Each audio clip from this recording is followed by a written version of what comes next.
Okay, thank you so much, Dr. Anthony Balduzzi, for coming on Wellness Your Way. I am excited to have you here. Me too. I'm grateful to be here. Can you tell the audience a little bit about you and your journey to get here? Yeah. So, if they may know, if there was an intro to this, I run two companies, Fit Father Project and Fit Mother Project. And like growing up, I didn't anticipate doing any of the stuff that I do today, practicing naturopathic medicine, helping busy moms and dads get healthy. My journey kind of started because growing up, I watched my own dad basically work himself to the bone. He busted his butt to provide for our family, neglected his health, and he actually got cancer and ended up dying when he was just 42. And so I was 9 at the time. It rocked my world to see like my superhero, my dad, have so much illness and lose so many of the things that he loved in life. And it really started to rewire my psychology amidst all the pain I was going through and the healing. And I came to realize like how foundational health is. Like I saw when my dad lost his health, he lost everything he loved. And so personally, I made a commitment from a very young age to like study health and to learn how to get myself healthy. So I started to train. And then in high school, that turned into personal training. And then university, studying nutrition and bodybuilding. And then into medical school, I saw so many people like my dad and quite frankly, like my mom too, being busy, trying to take care of kids, single mom, two kids, stress and pressures. And although we oftentimes know the right things to do, it's like, how do we implement them into a sustainable routine? There's like a psychology aspect to it. So I started figuring out how I could help people create these sustainable health and fitness plans. And the first business I did launch was the Fit Father Project after I got out of medical school in memory of my dad. And that ended up getting a lot of traction after many years and helping tens of thousands of guys. We ended up starting the Fit Mother Project. So now what I do is I just have a burning passion for helping busy parents, especially at the midpoint of life, when hormones are changing, body is changing, life is busy. There's lots of factors like simplify health and nutrition, a lot like you do, and then create like sustainable routines so we can get traction. So there's like a psychology component, there's an education component, and this is like a life mission for me. Amazing. And it's such a unique age group to target. Obviously, half of our population or more, you probably know the statistics, are 40 and older. However, I find a lot of the traditional health marketing, most of the programs and things like that are marketed at people in their 20s and maybe in their 30s as well. So this is such an important time. And you, again, fill in the statistics, but focusing on when you're 40, when you're in your 40s, when you're in your 50s, you have so much potential to change the next several decades of your life. Can you tell us more about that? For sure. And I think like one thing to look at is many people approach their health from the lens of pain because the margin of error does get smaller when your metabolism is starting to change. It's easy to gain weight if you eat the wrong kinds of foods you could tolerate before. Maybe you find you have sensitivities to digestive issues, years of stress. So like there are a lot of pressures that often guide people to these types of informational resources to be like, how can I learn more? What is the root cause of this? What should I be eating? How do I cut through the noise? But the great news is that the lifestyle factors that I'm sure we'll talk about in some extent today, like sunshine, daily movement, proper anti-inflammatory nutrition, good supportive community, can activate our longevity genes from a biochemical perspective, where we can kind of like, in a sense, age backwards, but also just set ourselves up. We've all seen some of the viral posts on the internet of like, this grandma is 76 and she's flexing her tricep and she looks amazing. Like the fact is we can start exercise late in life and get into phenomenal shape. But even more so, I think our goals tend to change as we get into midlife. Like, yes, aesthetics do become a thing we care about to a certain extent, but a lot of it's about longevity. A lot of it's about like, how does our body feel? A lot of it is like looking at our aging parents, if they're still alive, and seeing the trajectory that they're on and wanting to stave off, metabolic syndrome, everything that's related with cognitive decline, joint stuff. So I guess it's like there's a carrot and a stick here. The carrot is you can look and feel amazing well into old age. You can if you have these right habits. The stick is if you don't do these kinds of things, life can get very painful and expensive. And I think they're both important things to look at. And I'm really interested in helping people make it where the rubber meets the road, because all the information in the world is great, but like, how does that translate into habits? And how do we be consistent? And how does that work uniquely for you versus me with my unique schedule and lifestyle pressures? Excellent. Love that. And really want to dive into some of these strategies that you mentioned. Of course, my bias is nutrition. So let's start there. You mentioned anti-inflammatory nutrition. Tell us more about that. And then maybe what are some of your top nutrition focus areas for people over 40? For sure. And, I'm not going to call out the industry, but let me call out the industry for a second. I think in nutrition space, we lose the forest in the trees. And nutrition has become so polarized where it's kind of like almost like religious, because we are all unique individuals with unique biochemistry. And there's some people that straight up do better on two extreme different kinds of diets than other people. So in a sense, what we're all doing here is trying to find our through line through our own self-experimentation, through awareness of seeing what works in our bodies. And I could sit here and we could talk about, the importance of polyphenols, omega-3s, getting rid of inflammatory compounds from plants. That's all cool. But what I'm more interested in is helping people talk about structure and habit formation. And so here's how I like to approach this. And we do this inside our Fit Mother meal plan before anyone even gets into like the foods, the recipes, et cetera, is we help people first decide proactively is when they're going to be eating during the day and how that fits in a less friction way into their lifestyle. So like some people like to intermittent fast. Some people work out in the morning and like to have breakfast afterwards. Some people don't realize that they may need a mid-afternoon snack to stabilize blood sugar and not be starving during dinner. So we like to help establish like meal timing schedule setups, because just like how the body is laid out on a skeleton, which is structure that then muscles pull and organs kind of like do the vital functions, our meal timing and our meal structure is like the skeleton of our nutrition plan. And when you get that in place, you can start to shift from a feeling of being reactive with your nutrition to being proactive. And I guarantee this is the case with you, Megan, from having done this for so many years.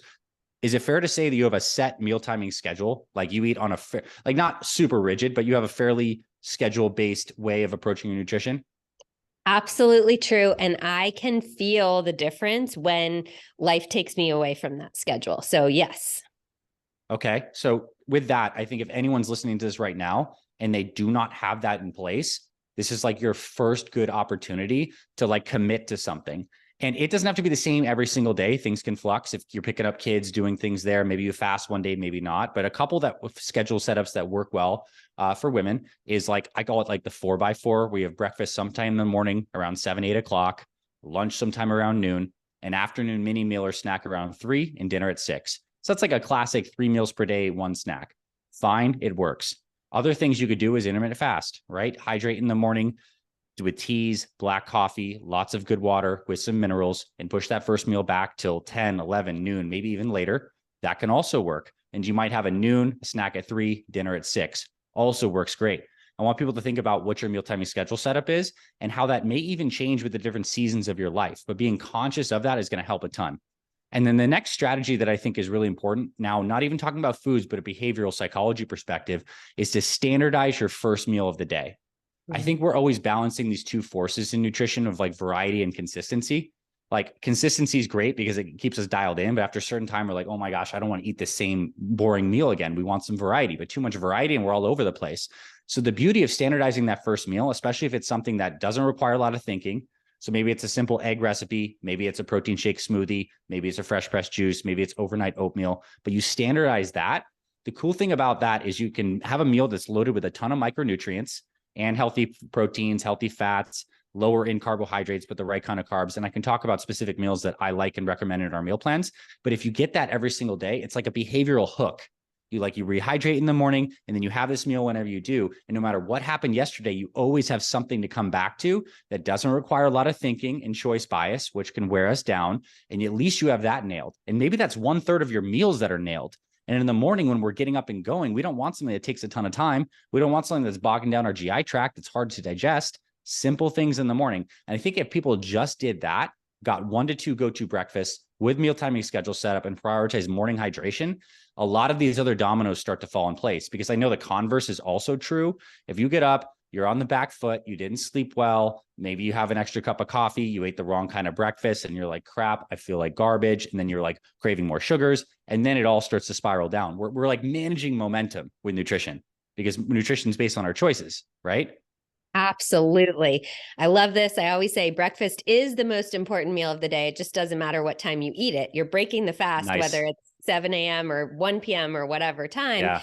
That is such a linchpin habit. And I find for sure in myself, if I eat, which I don't honestly, but if I did eat Pop-Tarts or bagels or the traditional American breakfast, I'm going to be like a snack monster in the afternoon. Yep. My blood sugar will be rolling all over the Yep. place. So what you mentioned for that first meal of the day, I think you said solid amount of micronutrients, some good protein, good quality protein, lower in carbohydrates and the right kind of carbohydrates. Can you elaborate a little bit about that? For sure. Okay. So here's one thing that people can do is you can make some kind of like power breakfast smoothie, and you could throw all sorts of different ingredients, whether you have dairy in your diet and you have some kind of whey protein or completely plant-based. You can throw in some in the morning. We want a good bolus of protein in the morning. And I'll say meal number one.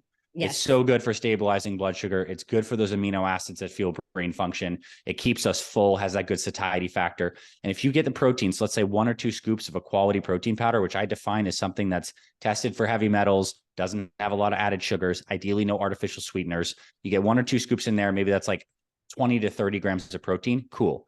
Now we're going to add in some healthy fats. And I think this is a good opportunity to get some plant-based sources in there. So maybe some hemp seeds or chia seeds. They're embedded with those omega-3s, well, a particular kind from the plant-based sources, but you get some fiber, you get some healthy fats, some added proteins. You could certainly throw in berries for some polyphenols. Some other fruits that you do like are totally fine. Or if you find that you're really like a keto person, you just don't want to have the carbohydrates, you can peel out those berries, add some more coconut, add an avocado, add some almond milk, and do that instead. But roughly, I think breakfast or the first meal of the day is a nice time, especially for ladies, to get like a solid number of calories, not overboard, but like this breakfast shake with a lot of these micronutrients plus macronutrients is like at least 500 calories, and that gets you full, gives you what you need for the day. And the micronutrients are found in a lot of these beautiful, colorful plant-based compounds. But certainly you could also throw in a greens powder if you like on that. Certainly you could throw some MCT oil in there, maybe some fish oils. You can throw in some cacao powder. You can even blend up some greens or spinach and baby spinach and stuff like that. But you can make these shakes. And I promise you, because I've literally helped literally over 10,000 women make these shakes, they can be absolutely delicious. You can get to the point where you actually look forward to it. They taste so good. Lots of recipes online. You can coffee lover shakes, pumpkin spice, but some kind of power smoothie is good because you can just blend it up, especially if you're on the go, take it with you for later, drink it right there, still getting kids ready or whatever, your spouse. You can still do a lot and get that nailed. Another great break fast meal is egg-based recipes. I'm kind of on like a mini crusade for eggs because I think it's a very misunderstood food. And you're smiling and nodding, so you may even feel the same way. Is that before I go off it? You a fan of eggs? A breakfast hash with eggs and some Brussels sprouts and sweet potato and who knows what else this morning. I love eggs for breakfast. Great way to toss in veggies and all kinds of other goodness. Yeah, you got it. So the eggs plus veggies combo is just so good. You can make it in so many ways, like sunny side up eggs, scrambles and hashes, quiches, as fancy or as not fancy as you want to get. It could even be like some soft-boiled or hard-boiled eggs you made the night before, paired with a side of some berries or sauteed vegetables or even veggies from the night before. But like eggs are uniquely good because they have this nutrient called choline in them that is so good for brain health. It's like acetylcholine is one of our main neurotransmitters. We want to get choline into the diet, especially as we age. Also, if you get a high-quality egg, one that has the orange yolk versus like the yellow yolk, it's just rich in a lot of these vitamin A's, these carotenoids, which are so good for our skin and our eyes as we age. They have things called lutein and zeaxanthin in them that are good antioxidants, a lot of fat-soluble vitamins. And the unique combinations of fats and proteins, this is something we've really learned from this keto paleo movement, do give us a lot of satiety, balanced blood sugar, and good energy. And an egg is basically fat and protein combined in a really nice thing. And eggs have cholesterol, right? But it's really kind of like a complicated picture when you go down the rabbit hole of like, oh, are eggs bad for cholesterol? I think the research is pretty clear. The answer is no. There are certain people with genetic predispositions that may want to avoid because they have genetic heart disease, like lipoprotein A, genetic markers. But besides that, they actually change the LDL patterns to make them healthier. They get larger, puffier LDLs. They can raise HDL levels, and they can prevent LDL from being oxidized. So I'm a fan of eggs. I think they're another good option a lot of people can have. But if people are vegan, vegetarian, like you could also do like another great way to do it is you can actually start off your day with fruit. Like you can do a mono fruit meal. I think fruit is also something that's very villainized because a lot of people are really worried about the impacts of blood sugar. And I think that's true to a very large extent. We're talking about processed sugar that's not coming in a natural form in the matrix of fiber with all these different phytochemicals. But fruit is so good, not just because it has nutrients, free floating amino acids, vitamins, and minerals, but it also has the fiber that our gut bacteria thrive on. And I'm sure you've had episodes on this podcast going deep into gut health and how important prebiotics are and gut health diversity is. Well, fiber first thing in the morning, whether it's from your veggies or from the fruits, is like a really beneficial habit. So you could certainly do some kind of overnight oats scenario with some blueberries. Again, I'm getting back to the hemp seeds, chia seeds. I think these are good things to include, very, very high nutrient based, or just start off with a mono fruit meal, one type of fruit, wait 20, 30 minutes, and then have a different kind of breakfast. Or sometimes in the past, I've even done juices. I get on a kick where I want to like really do less solid meals and do a little solid food vacation. Even some fresh pressed juices can be good. Regardless if you do that, I think a step before breakfast, and then we can move on to next meals wherever you want to go, is actually morning hydration. Like morning hydration is like, we need to do more of that and do it better. And I think that means the amount of water, which is more than most people are probably drinking. So I'm saying like 20 to 32 ounces within an hour of waking. Like, let's really get it in.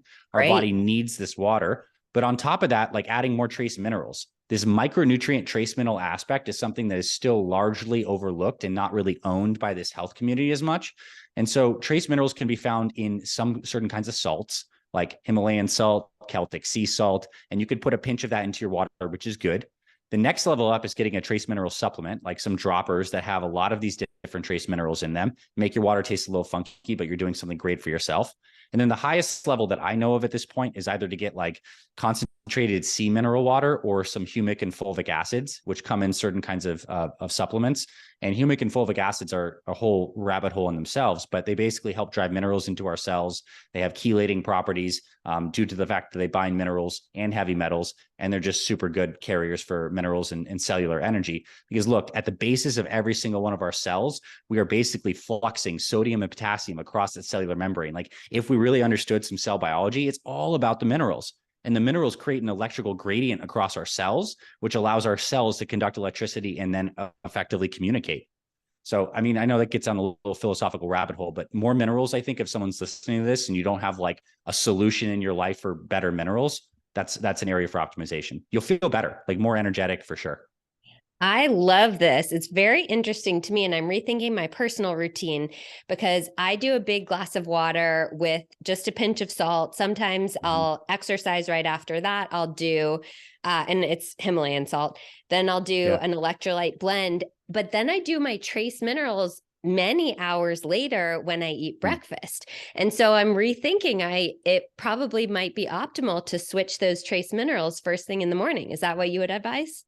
I do first thing in the morning, but also a lot of these minerals do have symporters with glucose and different carbohydrates. So there is benefit to having them like at different times. I do them first. I kind of have a morning remineralization ritual. So maybe you play around with that and it helps you feel good. But I think the fact that you're getting in every day is like what's most important. Awesome. That's awesome. Okay, great. Thank you for that. Now, one more question about what you've already given us so far. You mentioned and brushed over, you can do intermittent fasting or you cannot. And we've talked about this on Wellness Your Way before, but I'd love to get your perspective, particularly for women over 40. How would they decide? Is it self-experimentation? Does it depend on where they are in menopause? Does it depend on their activity level? What's the deal? Yeah. So I'm getting, this is going to be secondhand knowledge, being a man who's not in menopause. So please take this with a certain grain of salt. I did have the opportunity to speak to like a true women's hormone menopause expert who specializes in intermittent fasting. And she was sharing how timing your intermittent fasting to the certain point you are in your cycle, which is going to be pre-menopause kind of stuff, can have a lot of benefits too. Especially when, basically there are certain times when it's better to fast and certain times when it's better to eat carbohydrates. So I guess there's a certain aspect of intuitive eating in here that comes in. That being said, I think all of us can benefit from not eating too late for the sake of just like optimizing our sleep and improving digestive function and extending the fasting window a little bit, even if it's 12 hours, even if it's 14 hours. So let's just say we have dinner at 6 or 7, but ideally like sometime around 6. And then after that, you could like do something like brush your teeth and just drink tea. Make sure you're not eating too much. You're starting this beautiful fasting window that even if you had breakfast at 6 the next morning, you're still at around 12 hours, which is good. Because I believe what the state we want to achieve is metabolic flexibility with insulin sensitivity.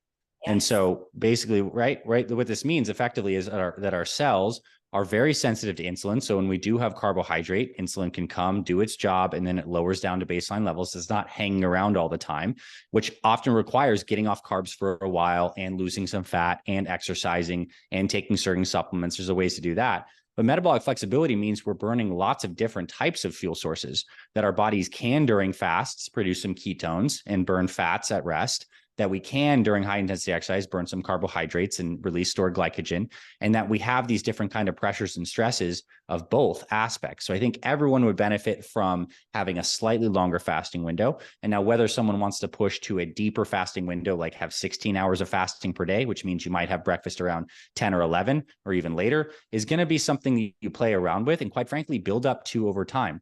But there's lots of ways, even if you are a breakfast person and not a daily intermittent fasting person, there's lots of other ways to incorporate the benefits of fasting. You could do a dinner to dinner fast, like a 24-hour fast once a week. It has phenomenal benefits for growth hormone, which is one of the great things for anti-aging, allows the body to, do some auto digestion and break down some of these bad proteins, denatured proteins, autophagy, autolysis. Like, these are processes that are good for us to activate. We want to tap into some catabolic metabolism, which means no food for some time. And a couple times per year, and I actually just finished it up on Monday, I like to do a 3-day fast, which is something that's a little more advanced, I'd say, you get to, like, over time. And it's certainly not fun and it's certainly not easy, but there are profound benefits to going slightly longer without food in terms of recycling old damaged immune cells, activating your stem cells. These longevity practices that we know of right now are helping the cells be stressed, either through certain kinds of nutrients and polyphenols or through fasting, that triggers the body's regeneration response. It's exactly like exercise. We go in and we stress a muscle by activity, and the body compensates and grows. And the same kind of thing works with fasting. When the body feels like it's not getting fuel for some amount of time, it activates these regenerative processes.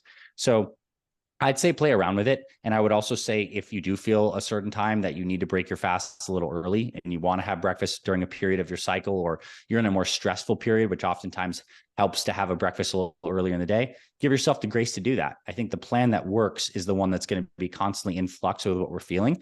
And because women have the benefit of having these bodies that are so attuned to natural circadian rhythms in an even deeper way than men's bodies, it does require a little bit more intuition, awareness, and grace, that the same plan might not work at every stage of the month or even every stage of your life.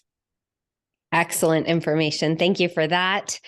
I want to pivot a little bit back to something that you said, because I saw one of your Instagram videos about inflammation and heart disease and oxidized LDL. And you mentioned that term, oxidized LDL, a few minutes ago. I don't think that's something that, when I see clients for the first time, they've never heard of that. This is not yet common knowledge. So can you tell us what this is and how we can avoid this being an issue? For sure. And I think it's like the standard blood test that many of us have gotten for years. When they look at cholesterol, you'll get your total cholesterol, you'll get your LDL level, your HDL level, your VLDL level, and your triglycerides. And that is like almost like just a too simplistic of a snapshot that we're now realizing. You can just look at the total number of these in aggregate of cholesterol that we find in the blood after it's been spun down and analyzed in the lab. But it turns out that whether or not that cholesterol is actually damaged through oxidation, which is the process basically of stealing electrons, and we could go into the science on that, but there are certain compounds that are naturally damaging to our bodies, whether they're toxins or whether it's endogenous stress, and just generally an environment where the immune system is not happy, where these LDLs get effectively damaged. We can call them oxidized, and it makes them much more likely to be laid down as plaques. And it makes it much more likely that our immune cells, called macrophages, they become foam cells. They chew up these LDLs. And then we start to have a whole problems and changes to our arterial lining and all of our blood vessels. So basically, high LDL count in the presence of no inflammation is way better than having high LDL count in the presence of lots of inflammation. There's a lot of people who follow these super carnivore diets who are eating like ribeye steaks all the time, having lots of butter. They do have high triglycerides and high LDLs a lot on blood work, but many of them may not have a lot of oxidized LDL. And so that definitely changes the picture. It's not simple enough to say, oh, you have high LDL, this is necessarily damaging. It's how much of it's oxidized. And so the ways to prevent oxidation of these special fats in your body are, one, to load your body up with a lot of these things that are protective, these antioxidants. A lot of these are polyphenols from different kinds of plant compounds. We've heard of things from like broccoli or blueberries or cacao, all the dark green leafy vegetables and all these. They have compounds that are protective. But I think the more probably prudent and first step is to remove the oxidizing factors that we're getting into our diet that are causing this. And a lot of these are sugars. A lot of these are certain kinds of chemicals that were found in processed food. A lot of these are secondarily caused by pesticides and different things that are sprayed on foods that damage our gut, which influence our immune parameters and lead to oxidized LDLs. A lot of these are really crappy seed oils, canola oil, corn oil, soy oil, stuff that is fried and cooked at high temperature. The body responds by having an inflammatory action here, and then it can damage those precious LDLs that are just trying to do their thing. They're trying to go around and transport fats, cholesterols around the body, and they can be damaged in the presence of inflammation. And I think we can all, I'll speak broadly, and I'd like to get your take on this. I think we can all tell in our own unique ways, after having lived in our bodies for so long, like what signs of inflammation are for us uniquely. I'll tell you something kind of weird, but like in medical school, I kind of got like a freak under my eye infection, like right under my eyebrow. Don't know how it happened, but it totally irritated the skin. It was some kind of staph infection of some sort. And I ended up resolving it. But since that time, that part of my skin is just a little sensitive. And it's so cool because I know when my body's in an inflammatory state, under my left eyebrow, it gets a little red. And so it's kind of like a signal in a gift in a sense now that I'm like, there is something that, is triggering me. Otherwise, changes to my GI and bowel tract are certainly something. Foods that cause me mucus are oftentimes inflammatory foods, or at least for our bodies uniquely, because the body's creating more mucus in response because it wants to bind up things that it perceives as foreign, these antigens. And so I think us paying attention and knowing what our own triggers are, and then starting to weave out which foods, because the unfortunate truth is there are some quote unquote healthy foods that for some people are inflammatory and some people are totally fine. This is why it's like not simple enough to say this is healthy and this is not, although we have to kind of know for ourselves. And I'd love for you to comment on that, because I'm sure you have a lot of wisdom and personal experience, through your research and personal experience.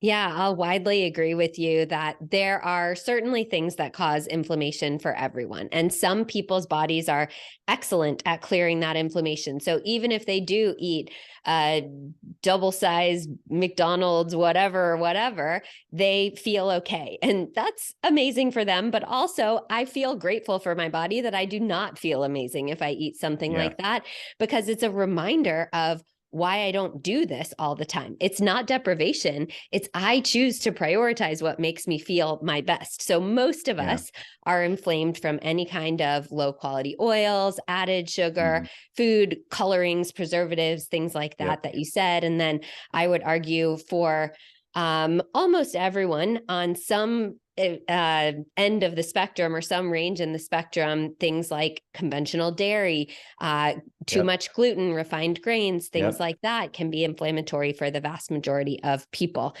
And then, like you said, there are mild food sensitivities, food intolerances, things that just don't do well for people. For whatever reason, I don't do well with cucumbers. I love cucumbers. They taste great, but every single time they make me feel bloated and just not optimal. And is that like, oh my gosh, I have an anaphylactic response to cucumbers, I can never eat them? No, but it's enough that it makes me choose not to eat them on a regular basis. That just is what it is. But for the next person, cucumbers are super healthy. For sure. Oranges and citrus fruits, not lemons, but oranges get me. Chickpeas get me as well. But like, I feel you. We all have our own unique little things, and we got to kind of figure those out and then steer in the right direction. And what you said about the people that can tolerate the garbage without having ill health effects, oftentimes those are people that are eating those foods on a very, very consistent basis. And I think there's some amount of tolerance that just happens in the body. And it's not to the benefit of some people legitimately have a robust constitution, robust GI tract, and just can handle a lot of trash.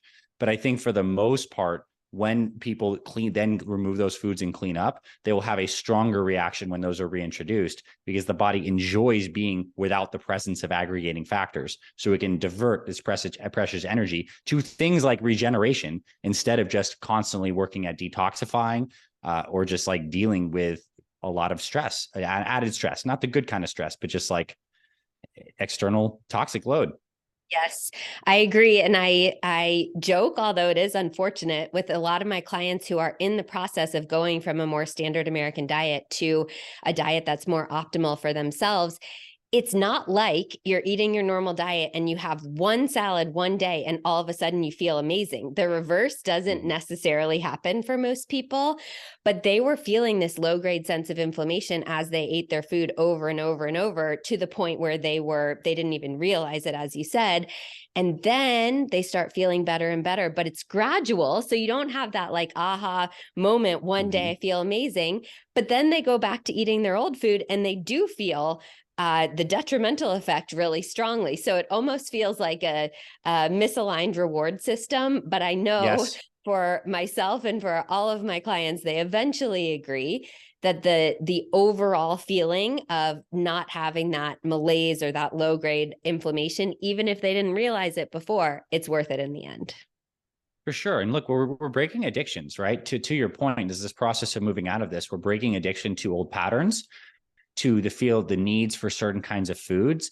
And we're recreating a new relationship to what it feels like to feel fantastic. And it is good when you're cleaning things up and then you do have a scheduled free meal. I call them free meals, not cheat meals. And let's say you go out and you have a couple slices of pizza or whatever you have. And the next day you're holding water, you're bloated, you don't feel nearly as good. The scale is up a few pounds. And then you're like, was that actually worth it? And in that power of that question, that awareness, you're kind of recalibrating your relationship to food. And that's a gradual thing over time. Sometimes it takes being knocked over the head many, many times to like come to what you really want to accept as true.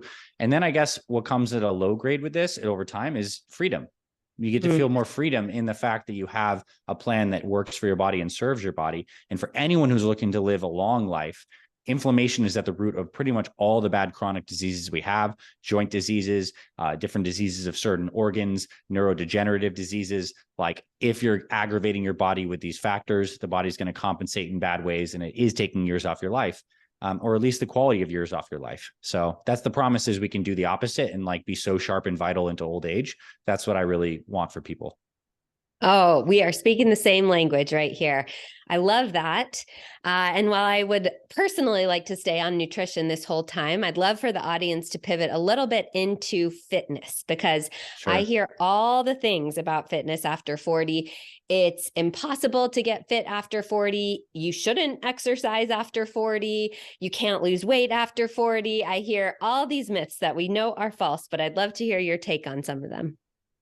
Okay. I'm going to make a strong statement to say that like strength training for women after 40 is the most important type of exercise, and not the only type of exercise, but the most important type of exercise. And it's more important for this particular population that you and I both care about so much. It's more important than even kids in their 20s or whatever.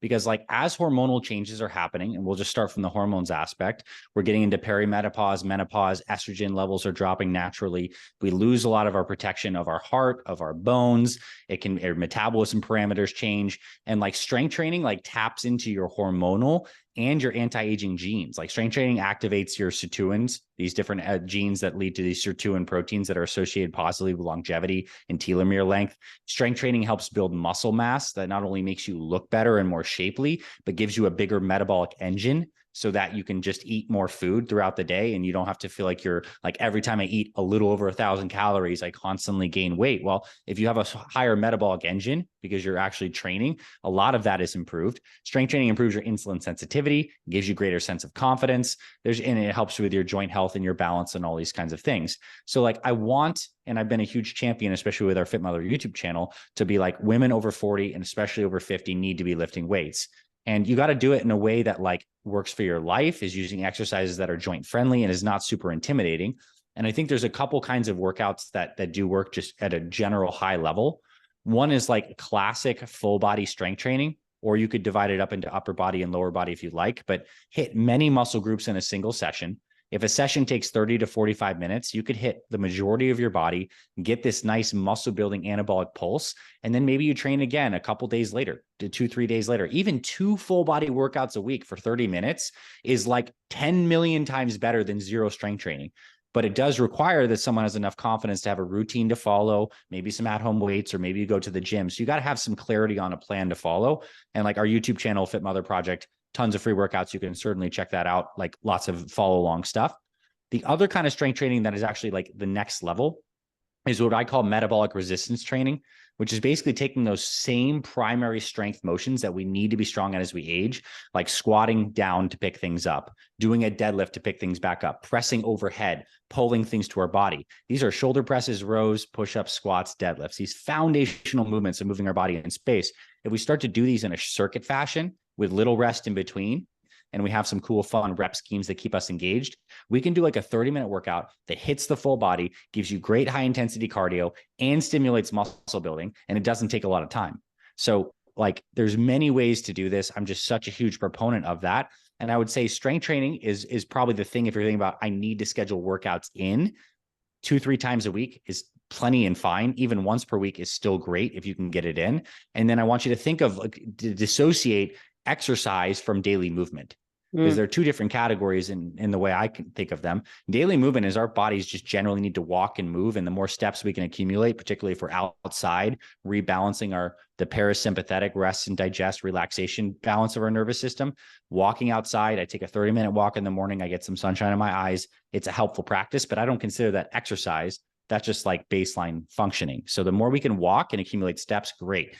And if you're someone listening to this right now and you have a lot of weight to lose, let's just say 50 to 100 plus pounds, even just cleaning up your nutrition and taking like a daily walk, trying to walk for like 30 minutes to 1 hour a day, it doesn't have to be in one sitting, is enough to get you to lose like that weight. We've actually helped people lose over 100 pounds strictly walking, not even strength training, although it gets even better when you do start to do some strength training.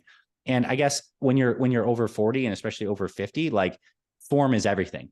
And I think when you get into strength training, it's really about understanding that this is a learning journey, that these are things that maybe you have a good strength base and you've trained for many years, and that's great. Like get back into it, have a plan, work the plan. But if this is new for you, like take it on as a new fun challenge and learning experiment. And maybe you start in the comfort of your own home if you're intimidated to go to a gym, but you get some weights, you start working on these motions. And the cool thing is you'll get stronger so much faster. Your body doesn't necessarily change overnight, but your workout performance can from week to week. And when we're getting motivated on a health journey, obviously scale is cool, body measurements are cool, subjective well-being of how we're feeling is cool, but progress in this physical dimension of how we're doing on our workouts is so motivating. It's like we have some fit moms in our program that like couldn't do workouts with 10-pound dumbbells and are now doing workouts with like 30-pound dumbbells within the course of a couple months. And like, that's badass. And it's so empowering. And when you feel stronger, it translates into every other area of your life. Like the mind and the body are so connected, and physical strength translates to mental resiliency, more positivity.